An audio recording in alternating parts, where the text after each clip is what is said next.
Y107. So even though we're not in school, we are still learning and trying to do as many school activities as we can, even though we're in our houses. So I thought, since read aloud is like one of my favorite times of the day, and I think a lot of your favorite time of the day, we should definitely keep trying to do read alouds. Okay? So this is kind of a test. I don't have a lot of our 107 books here with me at my house. They're all in 107, but we do have a library. And I was able to borrow a few books from the library. This is actually an audio book, so we're going to listen to the story, but I do have the pictures on my computer. So I'm going to see if we can listen to the story and click through the pictures at the same time. And since this is just a test, I thought we should pick a tried and true favorite 107 book. So this is Where the Wild Things Are. So as we are listening to this story and reading the story, I just want you to think about a few things. We have talked a lot about this book, but when you are reading the story now, I want you to think about Max's feelings. So how does Max feel during the story? And I think that his feelings change throughout the story. I think that he feels a certain way in the beginning, a different way in the middle, and a different way at the end. So after you read the story, you will have a couple of multiple choice questions to answer. And if you need help, please reach out to me. So I'm going to go ahead and try to share my screen so you can see the pictures right now, and then I'm going to get the story started, okay? Let's see how this works.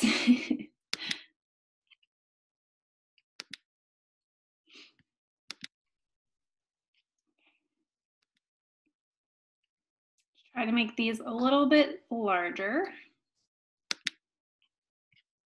Oops, there we go.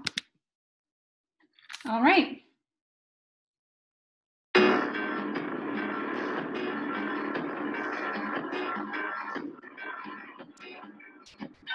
Where the wild things are.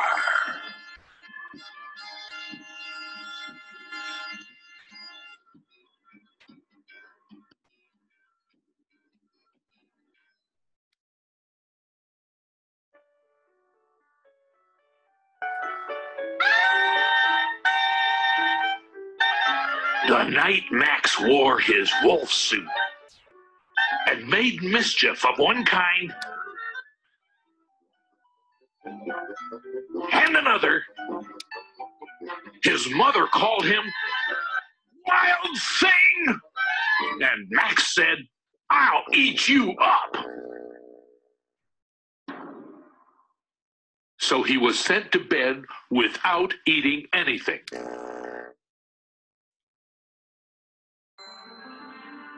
That very night, in Max's room, a forest grew.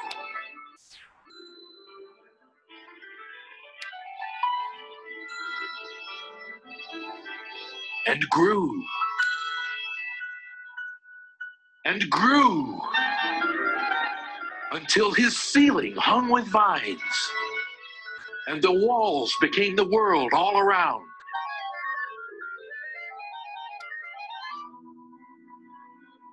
And an ocean tumbled by with a private boat for Max.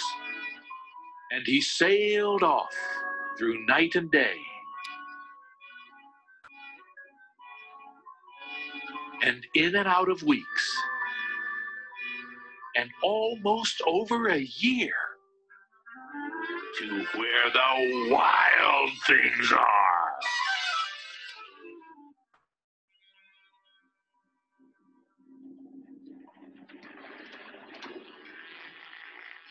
And when he came to the place where the wild things are, they roared their terrible roars and gnashed their terrible teeth and rolled their terrible eyes and showed their terrible claws. Till Max said, "Be still," and tamed them with the magic trick of staring into all their yellow eyes without blinking once. And they were frightened and called him the most wild thing of all, and made him king of all wild things.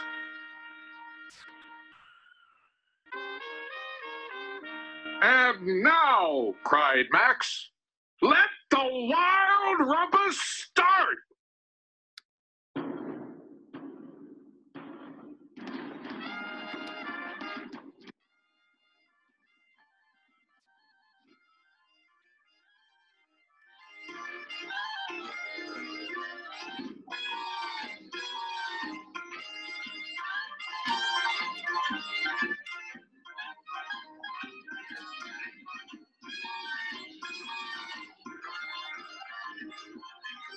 Now stop, Max said.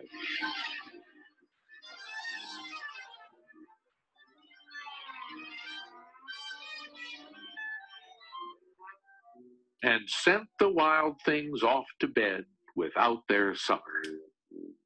And Max, the king of all wild things, was lonely and wanted to be where someone loved him best of all. Then all around, from far away across the world, he smelled good things to eat. So he gave up being king of where the wild things are. But the wild things cried, "Oh, please don't go. We'll eat you up. We love you so." And Max said, "No." The wild things roared their terrible roars and gnashed their terrible teeth and rolled their terrible eyes and showed their terrible claws. But Max stepped into his private boat and waved goodbye, and sailed back over a year, and in and out of weeks, and through a day, and into the night of his very own room, where he found his supper waiting for him. And it was still hot.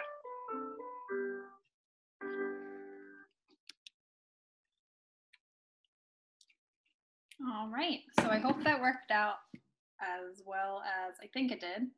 I'm gonna go ahead and check now, but when you're finished, please remember there are three multiple choice questions about Max's feelings during the story.